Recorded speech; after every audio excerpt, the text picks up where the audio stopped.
In the summer of 1187, the Kingdom of Jerusalem stood not as a triumphant frontier of Christendom, but as a brittle fortress ringed by enemies and hollowed by division. The fields of Galilee were dry that year. The winds that rolled east from the Mediterranean carried little moisture, and the tall grasses around the Sea of Galilee yellowed early. Beneath that rising heat, something more dangerous than drought was taking shape. For nearly a century, the Crusader states had endured in the Levant. Thin ribbons of fortified towns and castles carved into a hostile landscape. Jerusalem had fallen to the First Crusade in 1099, and against extraordinary odds, Latin rulers had managed to survive. They survived not through strength alone, but through diplomacy, opportunism, and careful balance. That balance was now gone. At the center of the storm stood Saladin, Sultan of Egypt and Syria, unifier of Muslim territories that had long been divided by rival dynasties. For decades, Muslim resistance to the Crusader states had fractured along political lines.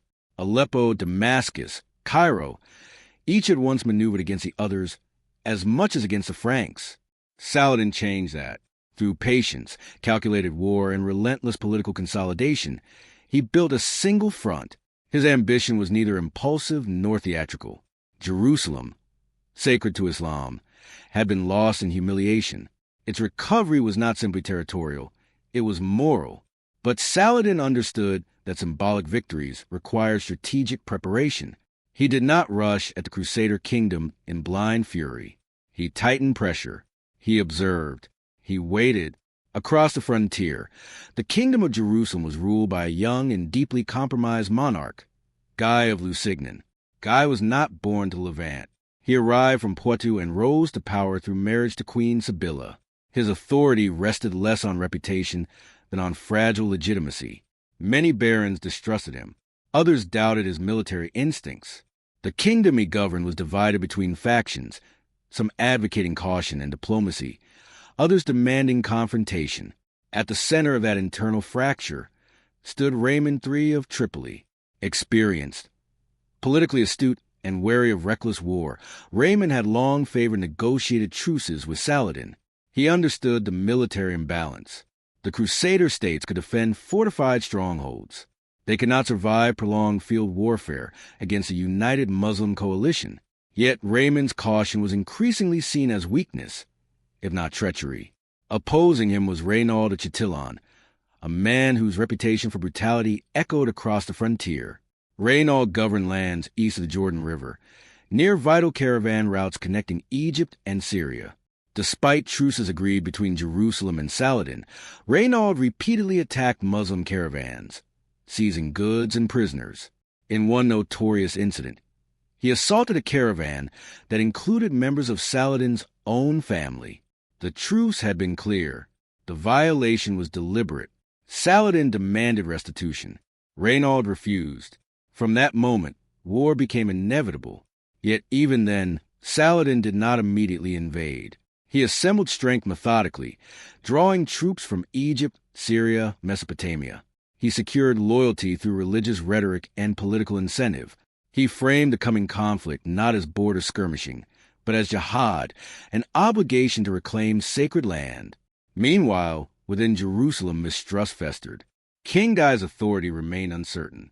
Raymond, once regent of the kingdom, had at times entered separate truces with Saladin to protect his northern territories. This was interpreted by rivals as betrayal. The military orders, the Knights Templar and Hospitaller, favored aggressive action. Honor demanded confrontation. Diplomacy felt increasingly untenable. By early 1187, tensions along the frontier escalated into open raids. Muslim forces probed defenses in Galilee. Crusader scouts reported increasing concentrations of troops east of the Jordan. Caravans ceased. Farmers abandoned exposed villages. The kingdom faced a strategic dilemma. If they remained behind fortress walls, Jerusalem, Acre, Tiberias, they might survive another year. But Saladin's growing unity meant that delay only strengthened him. If they marched out to meet him in open battle, they risked annihilation. The Crusader military system was built around heavy cavalry, armored knights whose shock charges could shatter infantry lines. In contained engagements, they were devastating. but they required water, supply coordination, and stable ground. They were not designed for long marches under harassment in arid terrain. Saladin knew this. In late June, he made his move. A large Muslim army crossed into the region around Tiberias, on the western shore of the Sea of Galilee.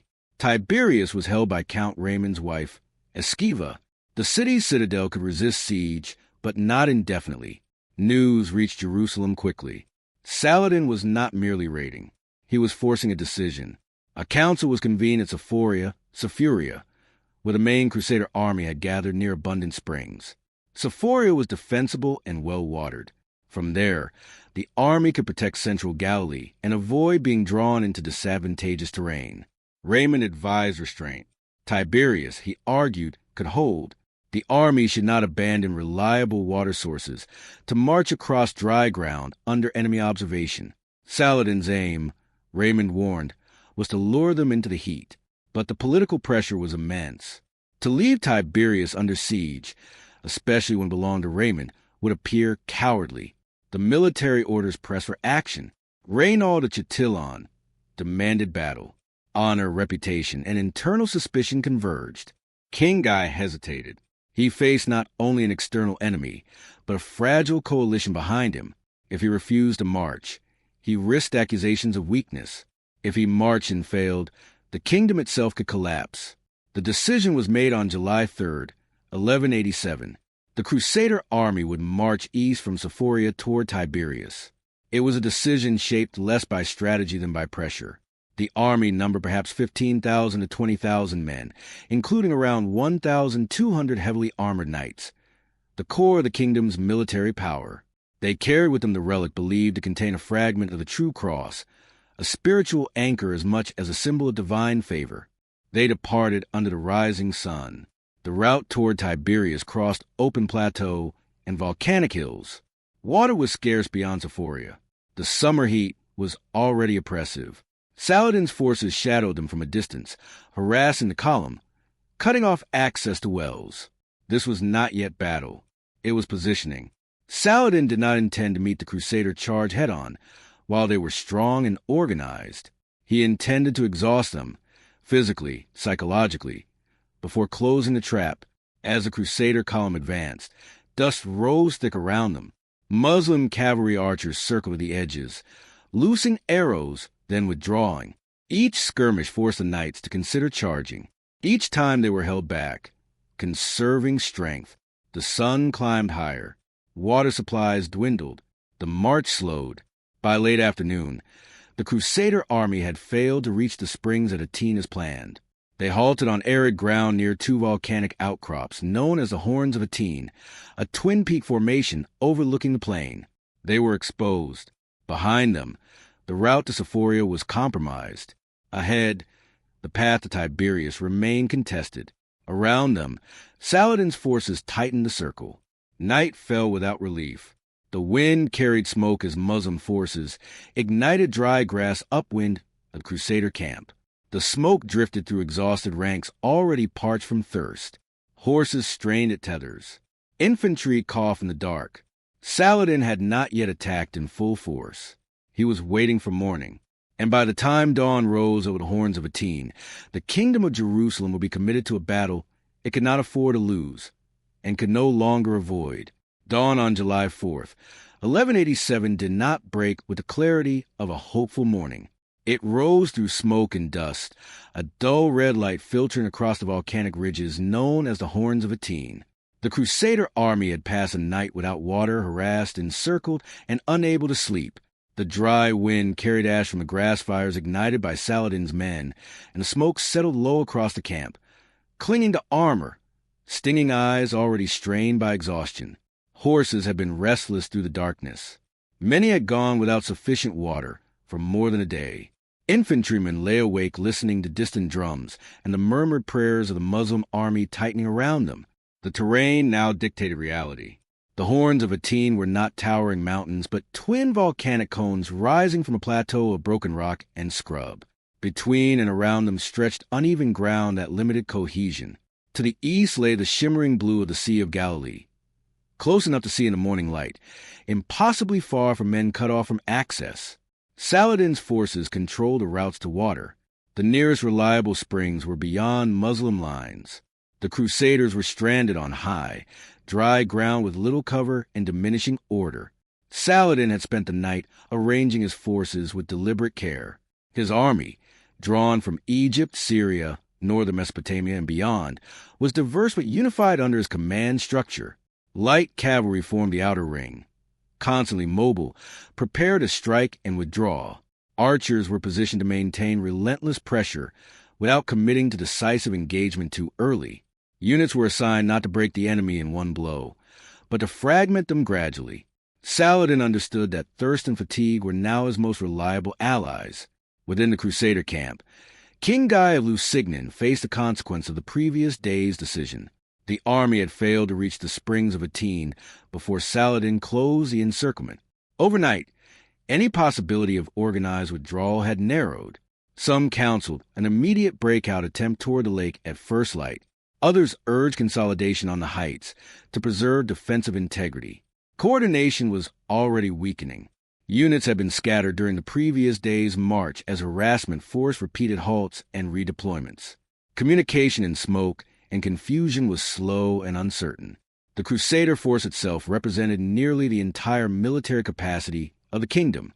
The heavy cavalry, knights encased in mail, mounted on powerful destriers, remained the striking core.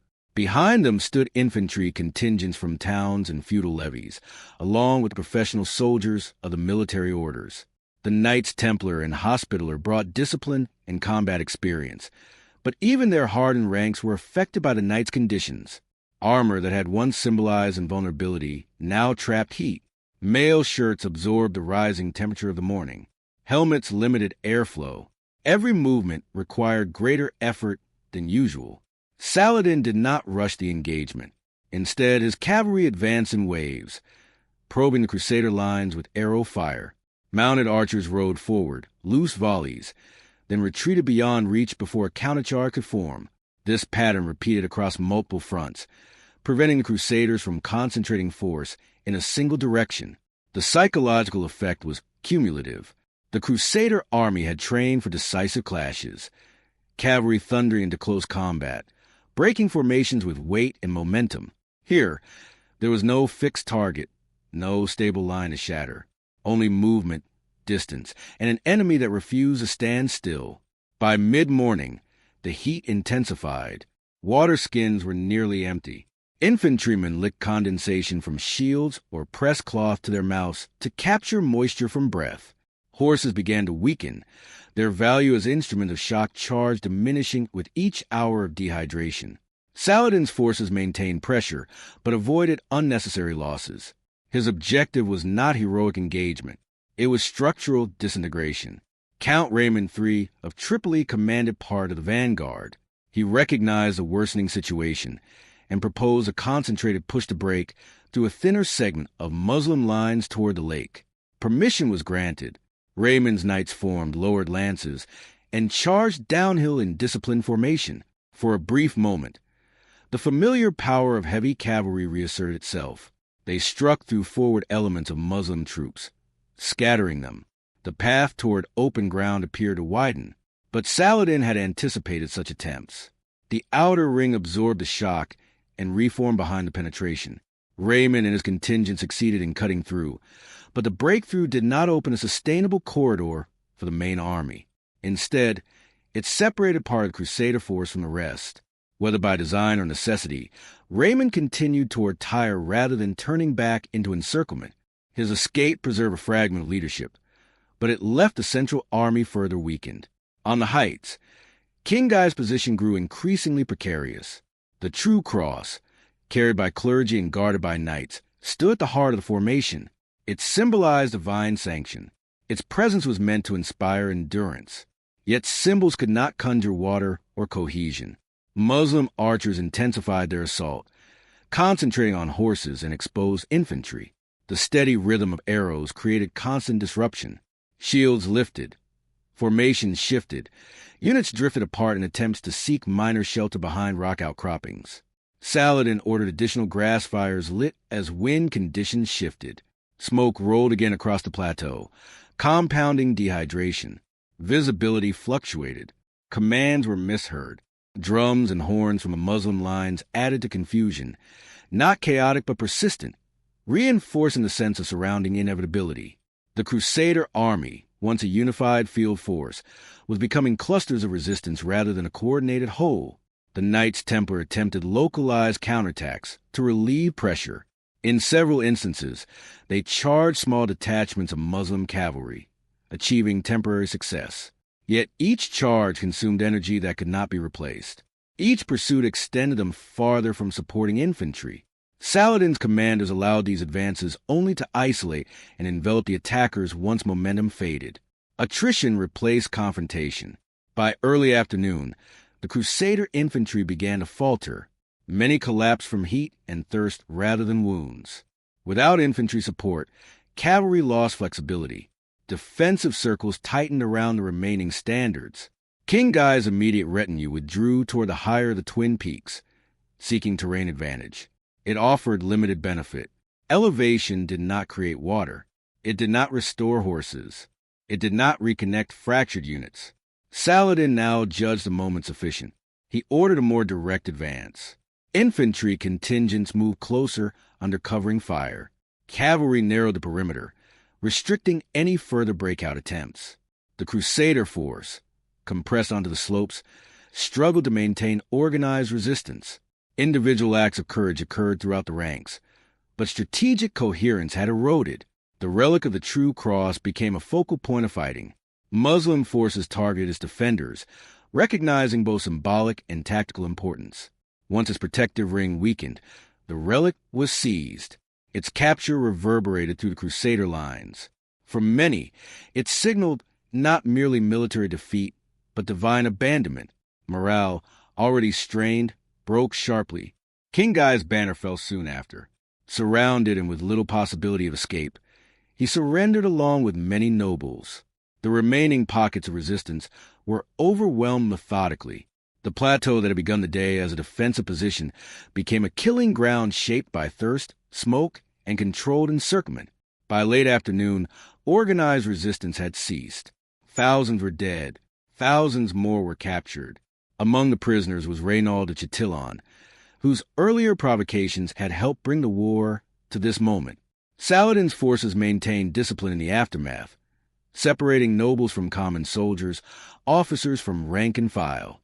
The military orders faced especially grim treatment due to their sworn religious militancy. The battle had not been a sudden collapse, but a controlled constriction. Saladin had avoided the decisive cavalry clash the Crusaders preferred. Instead, he manipulated terrain, climate, and mobility to dismantle them piece by piece. By the time final charges were attempted, they lacked the strength to alter the outcome. The Horns of Hattin were quiet by evening. Smoke thinned. The Sea of Galilee reflected the fading light, untouched by the violence that had unfolded within sight of its waters. What remained on the plateau was not merely the wreckage of an army, but the dismantling of a kingdom's defensive core. Without its field force, the fortified cities of the Crusader state stood isolated. The road to Jerusalem was no longer shielded by cavalry or by confidence. It lay open, exposed to the calculated momentum that Saladin had spent years constructing. The destruction at Hattin was not an accident of heat or misfortune. It was the execution of a long-prepared strategy, brought to completion under a relentless summer sun. The day after Hattin, the battlefield was quiet in a deceptive stillness. Where the Crusader army had once formed a disciplined line, there was now scattered debris of armor, broken weapons, and the bodies of men and horses baked by the sun. The air was heavy with the smell of smoke and sweat, but also with the inevitability of the next phase. Saladin did not linger. He understood that victory in open combat was only the first act. The psychological and political consequences would be decisive if acted upon swiftly. The surviving Crusader captives were assembled and their status carefully assessed. Nobles were separated from knights, knights from infantry, clergy from secular fighters. Each category would play a role in Saladin's broader strategy: the demonstration of authority, the reinforcement of Muslim morale, and the weakening of the Crusader state beyond simple battlefield loss. King Guy of Lusignan, once the unchallenged leader of Jerusalem, was now a prisoner. His personal surrender signaled not merely a tactical defeat, but the disintegration of leadership at the highest level. Without the king, the remaining barons could not hope to coordinate defense or mobilize reinforcements effectively. Many had already fled during the chaos of Hattin, leaving towns along the routes back to the coast undermanned and vulnerable. Even Count Raymond of Tripoli, who had avoided capture, returned to Tyre to find his authority tested by the influx of refugees, the news of catastrophic defeat, and suspicion among allies that his caution had cost the kingdom its army. Saladin's systematic handling of prisoners amplified the disarray. Executions were targeted and symbolic, designed to remove the most aggressive or notorious figures, while leaving room for negotiation and political leverage. Reynald of Chatillon, whose repeated provocations had directly triggered the campaign, was executed. His death sent a clear message. Strategic calculation would be met with justice defined by political necessity, not by the arbitrary chance of combat. The aftermath of Hattin extended beyond immediate human losses. The Crusader army represented the backbone of the kingdom's defense. With its destruction, the fortified cities of Jerusalem's domain, Tiberias, Acre, Jaffa, and even Jerusalem itself, were exposed. Saladin understood that his next moves could not rely solely on attrition. He had to exploit the psychological impact of the battle, projecting inevitability to encourage surrender rather than force every engagement. The Muslim forces advanced systematically, securing coastal fortresses and villages with minimal resistance. Towns that had once resisted truces were offered leniency, often swearing allegiance to avoid the fate that befell the army in the open. This combination of military pressure and political calculation magnified the effect of Hattin. The Crusader state was no longer simply weakened. It was in strategic collapse. Saladin's advance toward Jerusalem was deliberate, calculated in both pace and signal. He avoided unnecessary losses by not overextending forces, but he maintained constant visibility. The desert roads and arid hills provided natural lines for observation, and Muslim scouts monitored every Crusader movement. Local populations, both Muslim and Christian, reported movements and conditions, sometimes voluntarily, sometimes under coercion. This intelligence allowed Saladin to anticipate attempts to rally defenses or assemble reinforcements. When news of the king's capture and the annihilation of his army reached the city itself, panic spread among its inhabitants. Famine, disease, and prior disunity compounded the fear. Leaders within Jerusalem faced not a single threat, but a cascade of challenges, military, political, and psychological, that eroded confidence in any organized response. Inside Jerusalem, the debate among the remaining leaders reflected the tension between survival and honor. Some argued for immediate fortification and resistance, hoping that the walls and supplies could withstand a siege until external help arrived. Others, recognizing the impossibility of field relief and the demoralizing effect of Hattin, favored negotiation. Religious authorities emphasized the moral imperative to protect lives, while secular leaders feared reprisal and complete annihilation of their estates.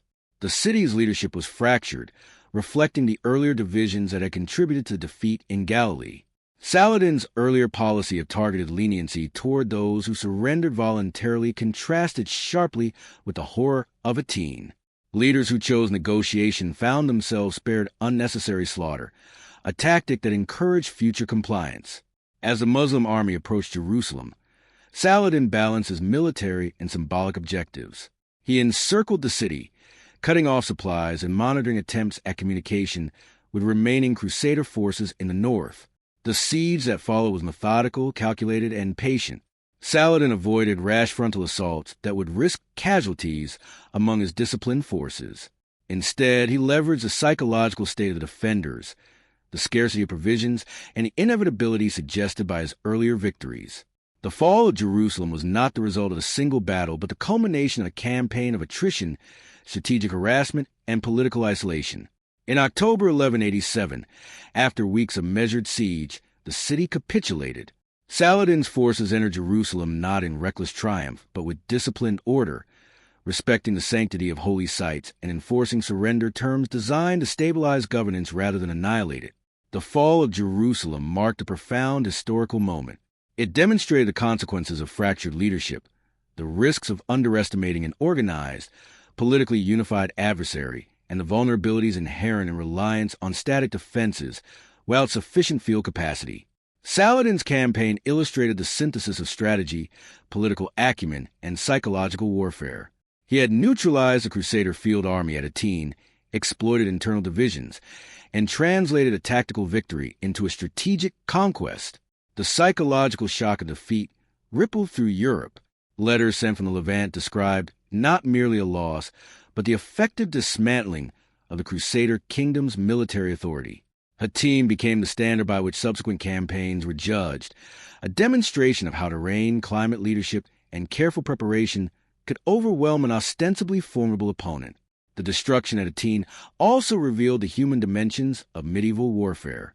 Soldiers suffered and died from thirst and exhaustion as much as from sword and arrow. Morale fractured before the final combat, illustrating the significance of endurance, supply, and psychological pressure in pre-modern battles. Leadership decisions, whether cautious or reckless, had immediate and fatal consequences. King Guy's choice to march under political pressure, Count Raymond's partial retreat, and Raynald's provocations each interacted with terrain, climate, and enemy maneuvering to shape the outcome. Saladin's genius lay not simply in battlefield tactics, but in his understanding of these interdependencies. He did not seek a singular heroic charge, but a cumulative collapse, a systemic dismantling of enemy capacity.